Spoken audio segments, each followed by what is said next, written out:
बहुत स्वागत। खबर असरदार देख रहे हैं आप। आपके साथ मैं हूं ललित प्रजापति और मैं हूं आपके साथ ऋतु सिंह। शुरुआत असरदार खबर के साथ। सुरक्षा एजेंसियों ने एक बार फिर देश में बड़ी आतंकी साजिश को नाकाम कर कामयाबी हासिल की। दिल्ली पुलिस की स्पेशल सेल ने केंद्रीय एजेंसियों के साथ मिलकर चलाए गए साझा ऑपरेशन में 3 से ज्यादा आतंकियों को गिरफ्तार किया है। पकड़े गए आतंकी एमपी, यूपी और पंजाब के रहने वाले हैं। सामने यह आया कि तीनों ही पाक खुफिया एजेंसी आईएसआई के संपर्क में थे।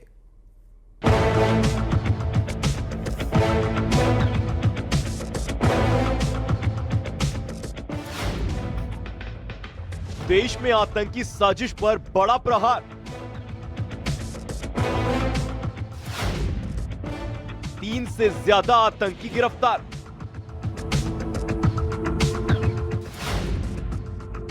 एमपी, यूपी और पंजाब से जुड़े तार।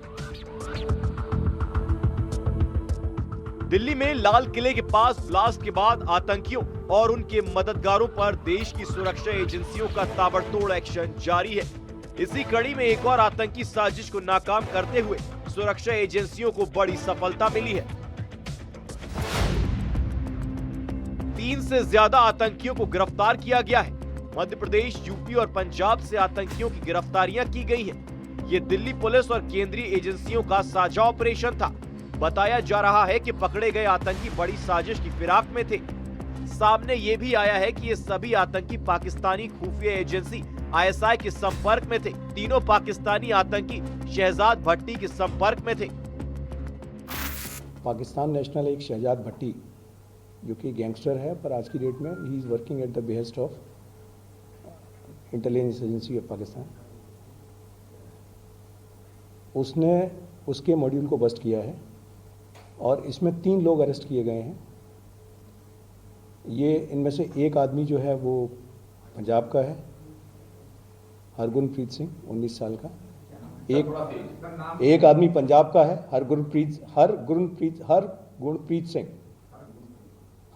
सिंह 19 साल का पंजाब का है।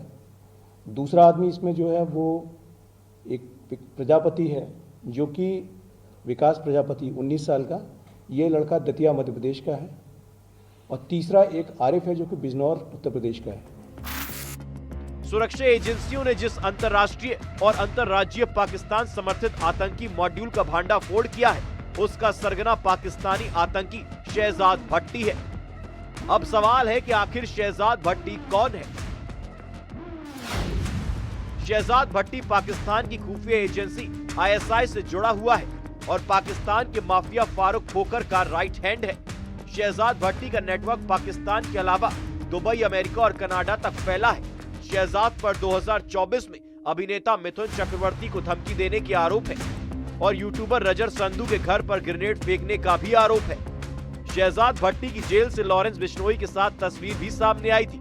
बाद में शहजाद भट्टी और लॉरेंस बिश्नोई में अनबन हो गई। इसके बाद शहजाद भट्टी गैंगस्टर से आतंकी बन गया और आगे चलकर इसने गैंगस्टर और आतंक का नया मॉड्यूल तैयार किया।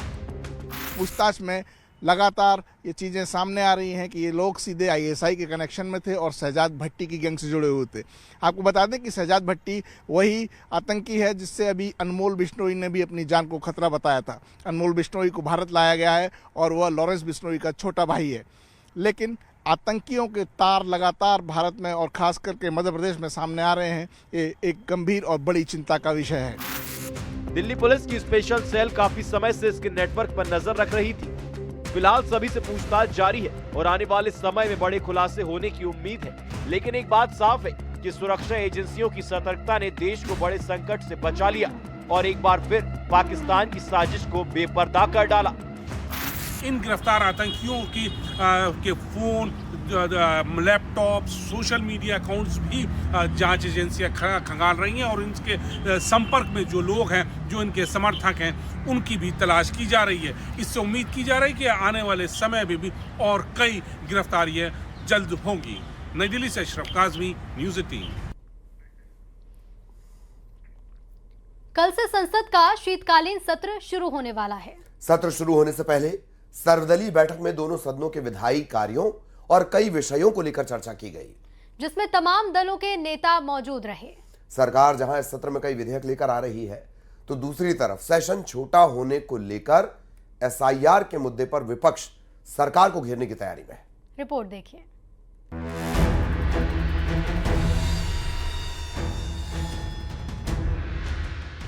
कल से संसद के शीतकालीन सत्र का आगाज होने जा रहा है। 1 दिसंबर से 19 दिसंबर तक चलने वाले शीतकालीन सत्र में सरकार परमाणु ऊर्जा क्षेत्र समेत 10 अहम विधेयक पेश करने जा रही है, जिनमें परमाणु ऊर्जा विधेयक 2025, भारतीय उच्च शिक्षा आयोग विधेयक, राष्ट्रीय राजमार्ग संशोधन विधेयक, कॉर्पोरेट कानून संशोधन विधेयक, प्रतिभूति बाजार संहिता 2025 विधेयक और मध्यस्थता कानून में बदलाव जैसे विधेयक शामिल होंगे। शीतकालीन सत्र की शुरुआत से पहले आज हुई सर्वदलीय बैठक में सत्र शांतिपूर्ण तरीके से चलाने पर चर्चा हुई। सरकार ने साफ किया कि विपक्ष की हर बात सुनी जाएगी और सरकार हर मुद्दे पर चर्चा के लिए तैयार है।